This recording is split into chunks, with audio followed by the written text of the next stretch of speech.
Lecture du livre Patriarches et prophètes d'Ellen White. Chapitre 48. Le partage de Canaan. La victoire de Beth-horon eut pour résultat la conquête rapide de la Palestine méridionale. Josué frappa donc tout le pays, la montagne, le Midi, la plaine et les coteaux, et tous leurs rois. Josué prit en une seule fois tous ses rois et leurs pays, parce que l'Éternel, le Dieu d'Israël, combattait pour Israël. Puis Josué, avec tout Israël, retourna au camp de Gilgal. Terrifiés à l'ouïe des succès qui accompagnaient les armées d'Israël, les tribus occupant le nord du pays se liguèrent entre elles. À la tête de cette fédération était Jabin, roi de Hatzor, dont le territoire se trouvait à l'ouest du lac Mérom. Ils sortirent avec toutes leurs armées, formant un peuple innombrable comme le sable qui est sur le bord de la mer, avec des chevaux et des chars en fort grand nombre. Tous ces rois, s'étant donné rendez-vous, campèrent ensemble près des eaux de Mérom pour combattre contre Israël. C'était la plus puissante armée que les Israélites aient affrontée en Canaan. Ici encore, Josué reçut un encouragement d'en haut.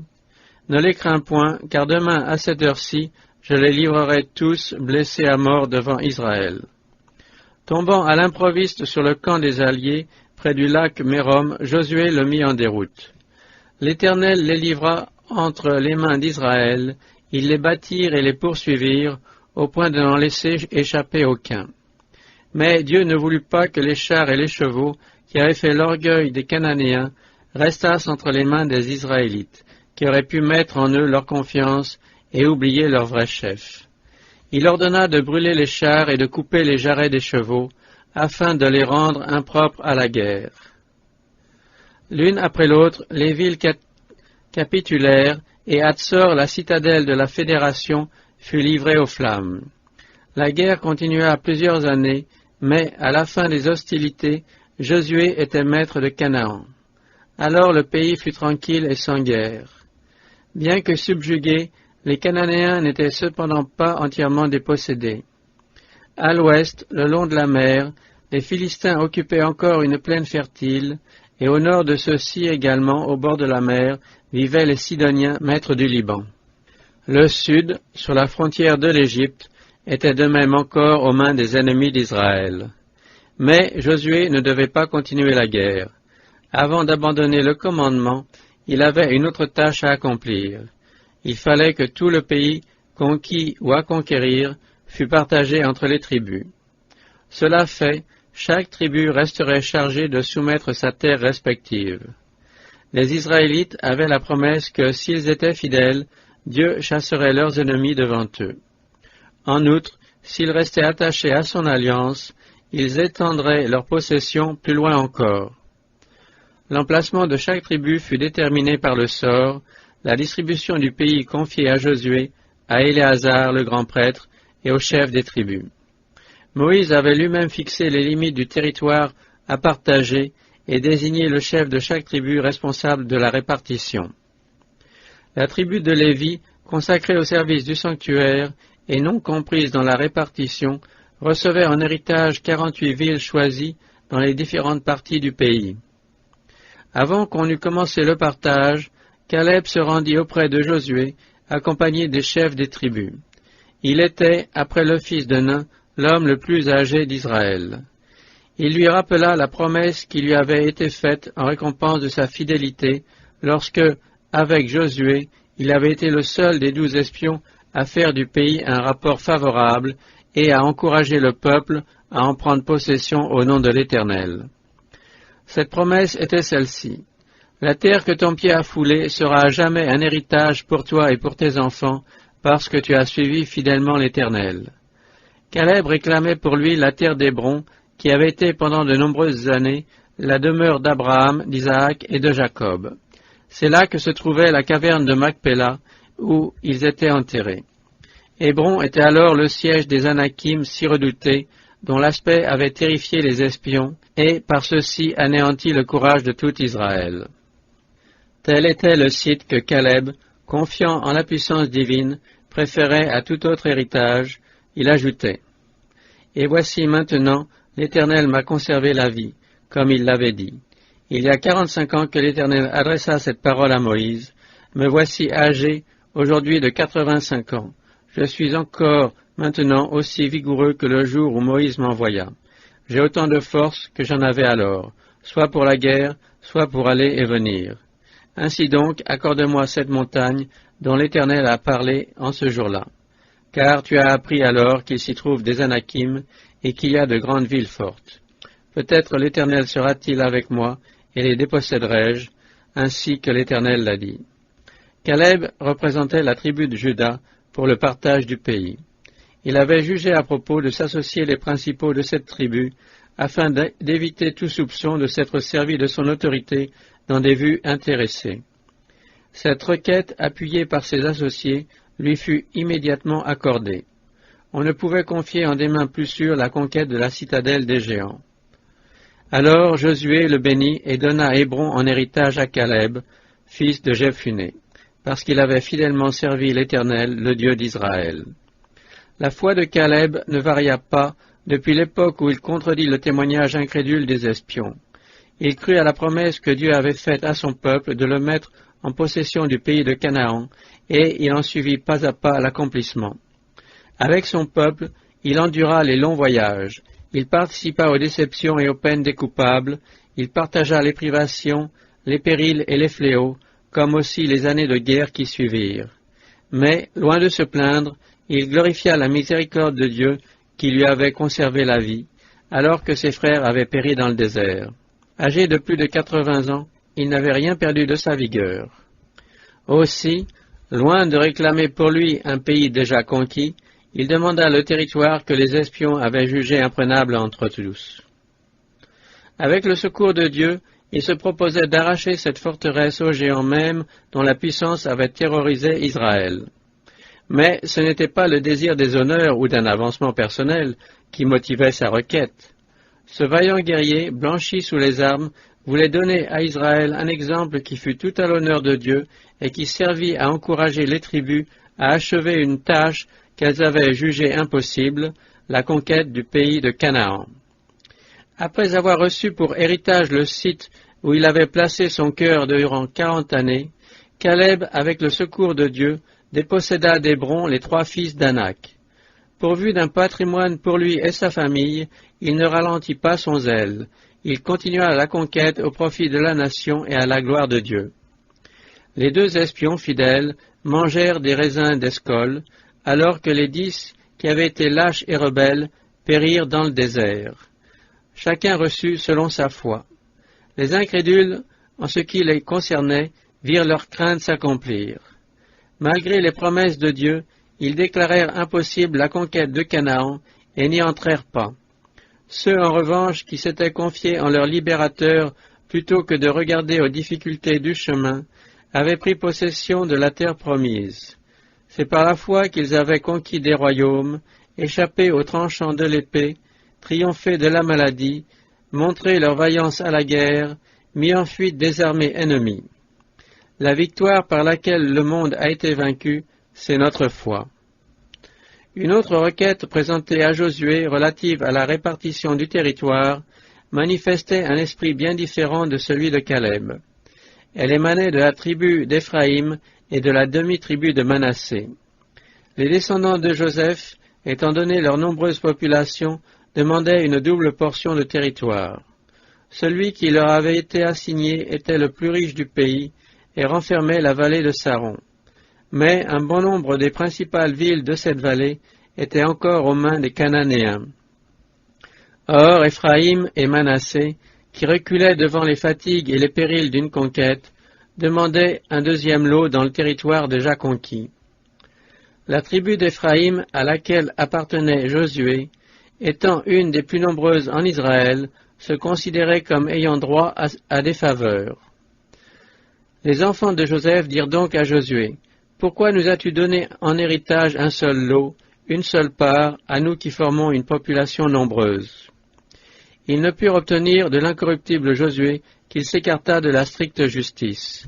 Il leur dit, « Si vous êtes tellement nombreux, montez à la forêt et défrichez-la pour vous faire une place dans le pays des Phéréziens et des Réphaïm, puisque la montagne d'Éphraïm est trop étroite pour vous. » Leur réplique révéla le mobile de leur plainte. Ils manquaient de foi et de courage pour chasser les Cananéens. La montagne ne nous suffira pas, dirent-ils. Quant à la région de la plaine, il y a des chars de fer chez tous les Cananéens qui l'habitent. Si les Éphramites avaient eu le courage et la foi d'un Caleb, aucun ennemi n'aurait pu leur résister. Loin d'approuver leur manque de foi en face des rigueurs et des dangers de l'entreprise, Josué reprit, « Tu es un peuple nombreux et tu as une grande force, tu n'auras pas un simple lot. Mais tu auras la montagne, puisque c'est une forêt, tu la défricheras, et ses abords t'appartiendront, car tu déposséderas les Cananéens, malgré leurs chars de fer et toute leur puissance. » De leur propre aveu, ils étaient un grand peuple, donc à même, en comptant sur Dieu, de se tirer d'embarras comme leurs frères. Leurs arguments se retournaient donc contre eux. Jusque-là, Gilgal avait été le quartier général de la nation israélite et le siège du tabernacle. Le moment était venu de transférer ce dernier à sa résidence permanente à Silo, petite ville du territoire d'Éphraïm, située vers le centre du pays et d'un accès facile à toutes les tribus. Pour que les adorateurs ne fussent pas molestés, la région avait été soigneusement nettoyée de tous les ennemis qui s'y trouvaient. Toute l'assemblée des enfants d'Israël se réunit à Silo et ils y placèrent la tente d'assignation. Les tribus qui, à ce moment-là, campaient encore, suivirent le tabernacle à Silo et y dressèrent leurs tentes jusqu'au moment où elles purent s'installer dans leur patrimoine respectif. L'arche séjourna à Silo 300 ans, c'est-à-dire jusqu'à ce qu'elle tombât aux mains des Philistins et que Silo fut saccagé à cause de la vie désordonnée des deux fils d'Éli. Jusqu'à son installation dans le temple de Jérusalem, l'arche ne revint plus à Silo, qui devint une localité insignifiante. Son emplacement n'est marqué aujourd'hui que par quelques anciennes ruines qui servirent autrefois d'avertissement à Jérusalem. Allez à mon ancienne demeure de Silo, où je fis d'abord résider mon nom, dit l'Éternel par le prophète Jérémie, et voyez ce que j'ai fait à cause de la méchanceté de mon peuple d'Israël. Je traiterai cette maison sur laquelle mon nom est invoqué et dans laquelle vous placez votre confiance, ce lieu que je vous ai donné, à vous et à vos pères, comme j'ai traité Silo. Quand on eut achevé de partager le pays, et que chaque tribu eut reçu son héritage, Josué demanda aussi son lot. Comme Caleb, il bénéficiait d'une promesse spéciale, mais il ne demanda pas un vaste territoire. Il se contenta d'une seule ville. Ils lui donnèrent la ville qu'il demanda, il rebâtit la ville et y habita. Le nom qu'il lui donna fut Timnath-Sérak, qui signifie portion de reste, et qui devait perpétuer le souvenir du caractère noble et désintéressé du conquérant hébreu. Celui-ci, loin de prendre le premier sa part du butin, attendit que les plus humbles du peuple eussent été servis. Parmi les villes assignées aux Lévites, on en choisit 6, 3 de chaque côté du Jourdain, comme cité de refuge, où un meurtrier put mettre sa vie à l'abri. Moïse avait ordonné la mise à part de ces villes, où pourra se retirer le meurtrier qui aura tué quelqu'un par mégarde. Ces villes, disait-il, vous serviront de refuge contre le vengeur du sang, afin que le meurtrier ne soit point mis à mort avant d'avoir comparu en jugement devant l'Assemblée. Cette disposition miséricordieuse était rendue nécessaire par l'ancienne coutume de la vengeance privée, en vertu de laquelle le châtiment d'un meurtrier incombait aux plus proches parents ou au premier héritier de la victime. Dieu ne jugeant pas à propos d'abolir cette coutume à ce moment-là, il fournit ainsi un moyen de sûreté personnelle à ceux qui, dans l'avenir, deviendraient homicides involontaires. Dans le cas où le mobile du meurtre était clair, on ne jugeait pas qu'il fût nécessaire d'attendre la décision du magistrat. Le vengeur du sang pouvait poursuivre l'agresseur et le mettre à mort où qu'il le trouvât. Les villes de refuge étaient à une demi-journée de marche de tous les coins du pays. Les routes qui y conduisaient devaient être maintenues en bon état. Au long du parcours, afin d'éviter toute perte de temps aux fugitifs, on devait placer des poteaux indicateurs portant en gros caractères l'inscription « Refuge ». Chacun pouvait profiter de ces mesures de sécurité, qu'il fût hébreu, étranger de passage ou étranger en séjour. Si l'innocent ne devait pas être mis à mort brutalement, le coupable, d'autre part, ne pouvait échapper à son juste jugement. Le cas de l'inculpé devait être examiné impartialement par les autorités compétentes et il ne jouissait de la protection de la ville de refuge que s'il n'était pas coupable de meurtre intentionnel.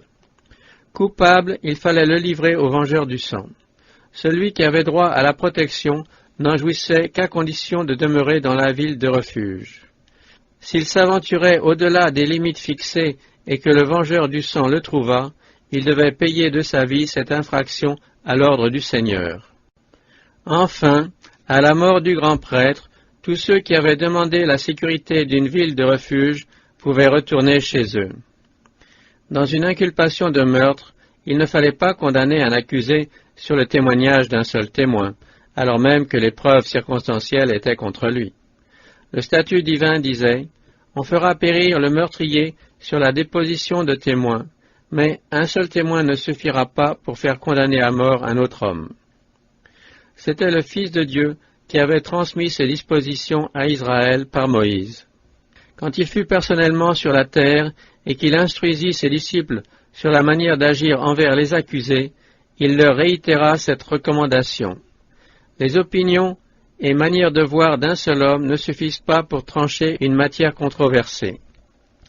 Dans tous les cas de ce genre, 2 ou 3 personnes doivent partager en commun la responsabilité de la décision, afin que toute l'affaire soit décidée sur la parole de 2 ou 3 témoins. Quand un homme inculpé de meurtre était reconnu coupable, aucune expiation ni rançon ne pouvait le racheter. Le principe était formel, celui qui répandra le sang de l'homme, le sang du meurtrier sera aussi répandu. Vous n'accepterez point de rançon pour la vie d'un meurtrier qui est coupable et digne de mort, car il doit mourir. Tu l'arracheras même de mon autel afin de le faire mourir. Le sang qui aura été répandu ne pourra être expié pour ce pays que par le sang de celui qui l'aura fait couler. La sécurité et l'honneur de la nation exigeaient que le meurtrier fût sévèrement puni.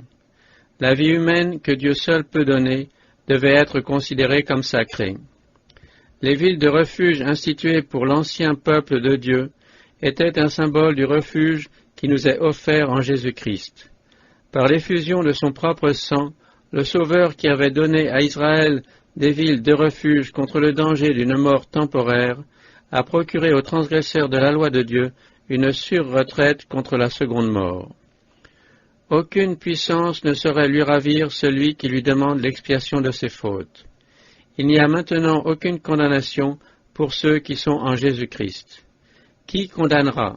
Jésus-Christ est celui qui est mort, bien plus il est ressuscité, il est à la droite de Dieu, et il intercède pour nous, afin que nous trouvions un puissant encouragement, nous, dont le seul refuge a été de saisir l'espérance qui nous était proposée. Celui qui devait fuir vers une ville de refuge n'avait pas un instant à perdre. Il lui fallait abandonner sans délai sa famille et ses occupations. Il n'avait pas même le temps de prendre congé de ceux qu'il aimait. Sa vie étant en danger, toute autre considération devait s'effacer devant le seul espoir qui lui restait, atteindre un lieu de sûreté. Ni fatigue ni obstacle ne devaient le retenir. Il n'osait même pas ralentir sa course un instant avant d'avoir pénétré à l'intérieur des murs protecteurs. C'est un emblème frappant du pécheur exposé à la mort éternelle aussi longtemps qu'il n'a pas trouvé un abri en Jésus. De même que l'insouciance ou le moindre retard pouvait coûter la vie aux fugitifs israélites, de même toute indifférence, tout délai apporté par nous dans le salut de notre âme peut devenir fatal. Notre grand adversaire a l'œil fixé sur le transgresseur de la loi de Dieu. Tout pécheur qui ne voit pas le danger qui court et ne s'occupe pas sérieusement de trouver un abri est poursuivi par lui et sera sûrement frappé mortellement. Celui qui se hasardait à sortir de la cité de refuge était abandonné aux vengeurs de sang. De même, il ne suffit pas aux pécheurs de croire en Jésus-Christ et d'obtenir son pardon. Il faut encore demeurer en lui. Car si nous péchons volontairement après avoir reçu la connaissance de la vérité, il ne reste plus de sacrifice pour les péchés, mais seulement la terrible attente du jugement et le feu ardent qui doit dévorer les rebelles. 2 des tribus d'Israël, celles de Gad et de Ruben, ainsi que la moitié de celles de Manassé, avaient reçu leur héritage avant de passer le Jourdain.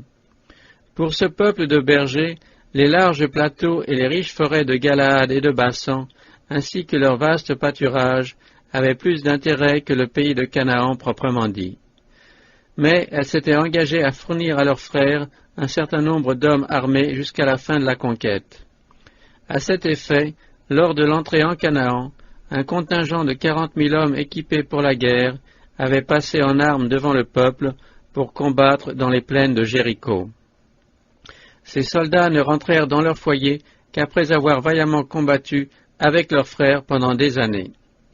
Ayant pris part aux luttes, ils se partagèrent le butin et s'en retournèrent dans leurs tentes avec de grandes richesses, avec des troupeaux fort nombreux et avec de l'argent, de l'or, de l'airain, du fer, des vêtements en grande abondance, qu'ils furent invités à partager avec leurs frères, restés avec les familles et les troupeaux.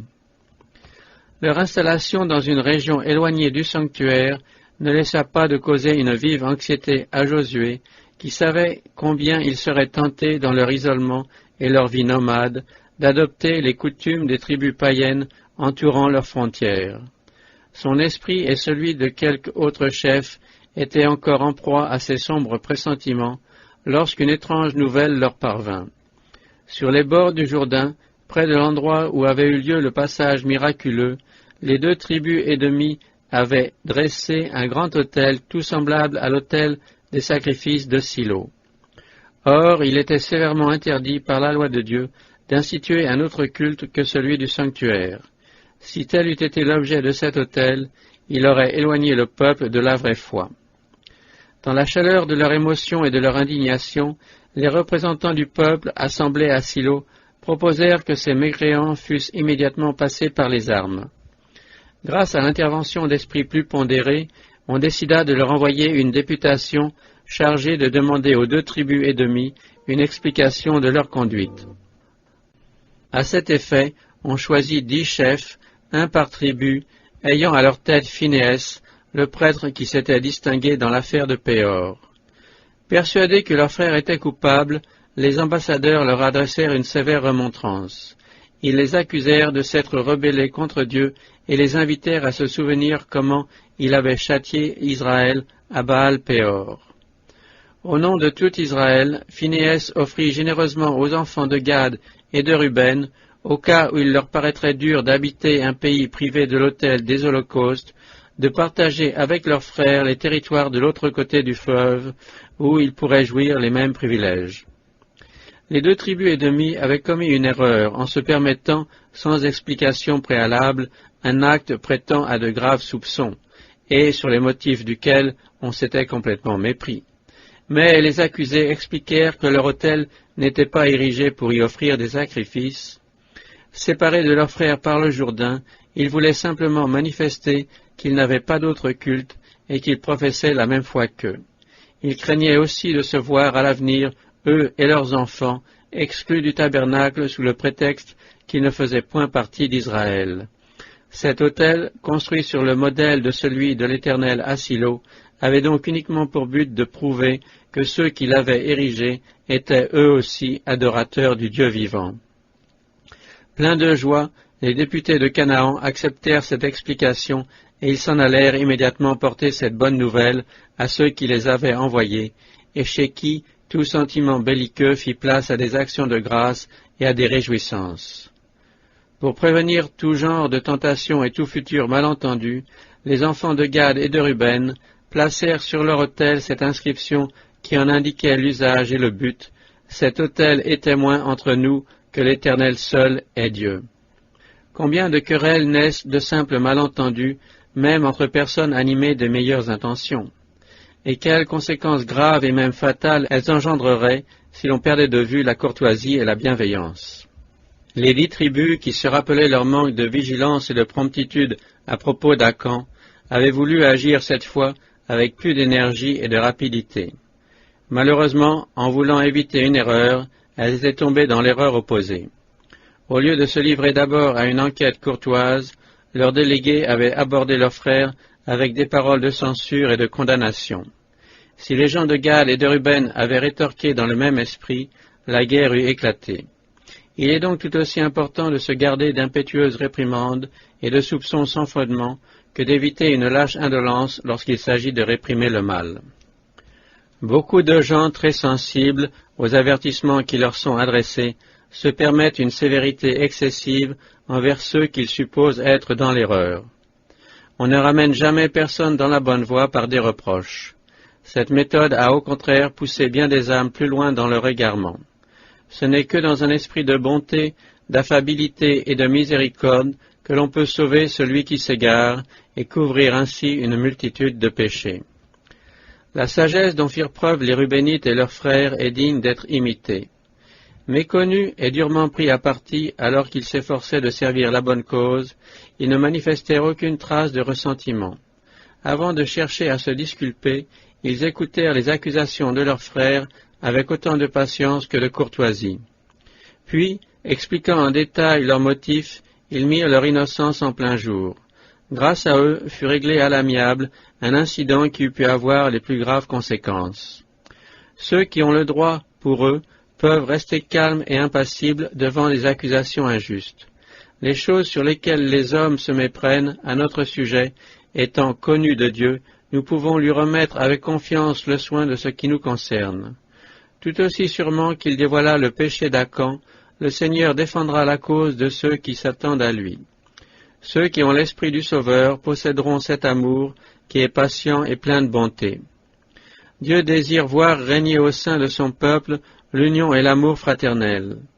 Peu avant sa crucifixion, Jésus, dans sa prière, demandait que ses disciples fussent un comme il est lui-même un avec le Père, afin de faire connaître au monde que Dieu l'avait envoyé. Cette prière si touchante qui a traversé les siècles est aussi pour nous.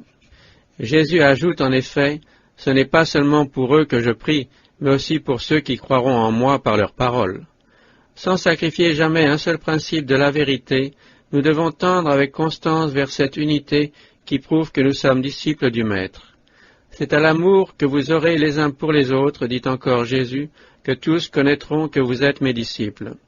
Et voici l'exhortation que l'apôtre Pierre adresse à l'Église. Soyez tous d'un même sentiment, pleins de compassion et d'amour fraternel, miséricordieux et humbles. Ne rendez pas le mal pour le mal, ni l'injure pour l'injure. Au contraire, bénissez, car c'est à cela que vous avez été appelés, pour hériter vous-même la bénédiction.